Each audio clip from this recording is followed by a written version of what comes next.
The Radio Wammo Breakfast. The voice of the creative economy. With Vincent Heeringa. Indeed, from Idealogue magazine, idealogue.co.nz. G'day there, Vincent. Good morning, Wammo. How are you? Very well. Well, Don Brash's Taskforce, what are they calling it? The Productivity Taskforce, or the Taskforce 2025. It's all about trying to close the gap with Australia, because currently Australia is per person 35% richer than we are. Sounds a bit like Heeringa, considerably richer than you. Yeah, well, they came back with a report yesterday, didn't they? They did. It's part 2 of their task force, and golly, it's dry reading and dry and yet strangely predictable from the people who brought you the Business Roundtable and other such astute and erudite bodies.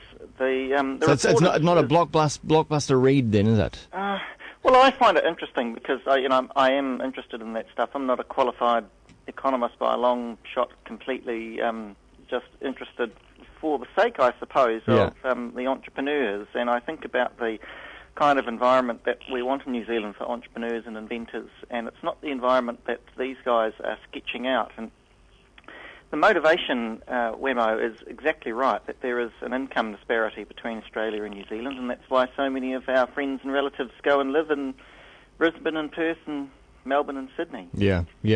Well, what was the guts of the report? The guts is saying that government can affect this, can make a change, and they go through a lot of, I suppose, ideas or suggestions about why we are becoming a poorer country. Look at innovation, at investment, at distance from markets, at relative size, the lack of...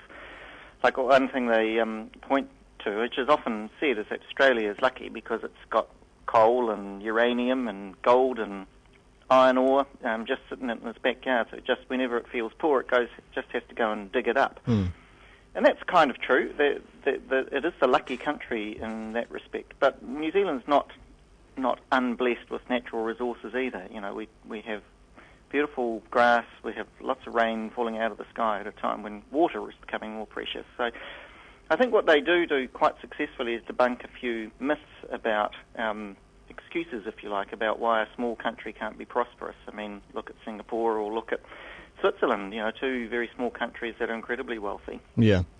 But their prescription is very much a throwback to the 1990s, the late 1980s, of a kind of what we're seeing happening in America: small government, limited spending, no picking industries or picking favourites, privatisation of state assets.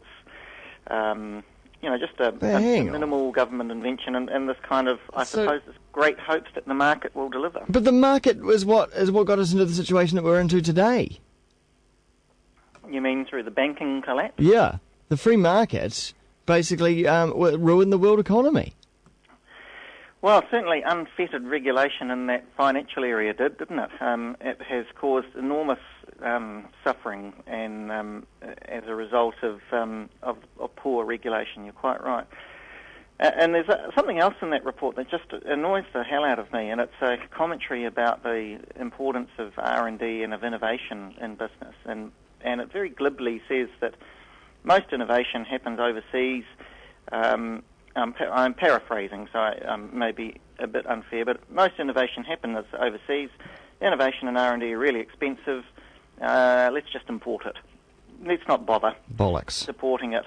And it's so cockamamie, that thinking, because that leaves us only as a commodity-type economy making sheep and beef and milk and wool. A dumb economy. Yes, that's right, a kind of a backwards economy. And yet we know the impacts, both at a economic but also at a cultural level of such things as the Lord of the Rings, which has brought an enormous amount of attention and supported the tourism industry, brought employment, and there'd be very few industries that could attract $300 million or $600 million worth of investment for one project in New Zealand, and yet that's the film industry. And there is a moment where governments do need to intervene, and there are industries that do need support, and science and R&D and universities and organisations that create intellectual property should be our priority. So, on this task force, apart from Don Brett, I mean, are there any academics on there? Some objective kind of people who don't or aren't blinded by ideology at all? I think that's one of the failings of this commission. Has been right from the beginning the appointment to it of Bryce Wilkinson, an economist who is very closely aligned to the Business Roundtable. Don Brash, who, as we know, was the head of the Reserve Bank and was, for a moment, the leader of the National Party, and is a very well-known, dry, politically is very dry and economically very dry. The one business person they did have on there has dropped away. That guy is Jeremy Moon, who was the head of Icebreaker, the founder of Icebreaker, the merino textile company.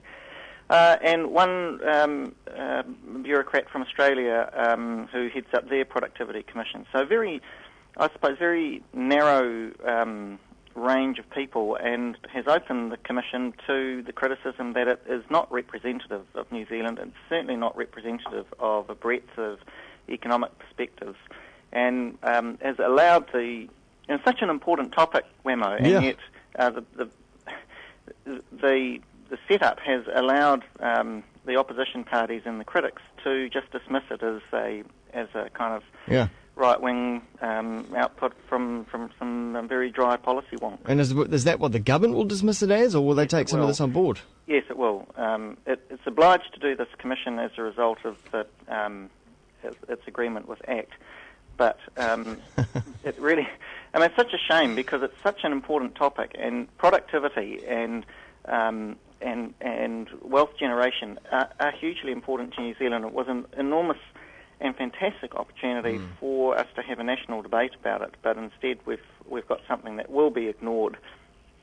Well, hopefully we can continue the debate here on the show, Vincent, with some good ideas, innovation, and some better thinking, I think, as well. Yeah.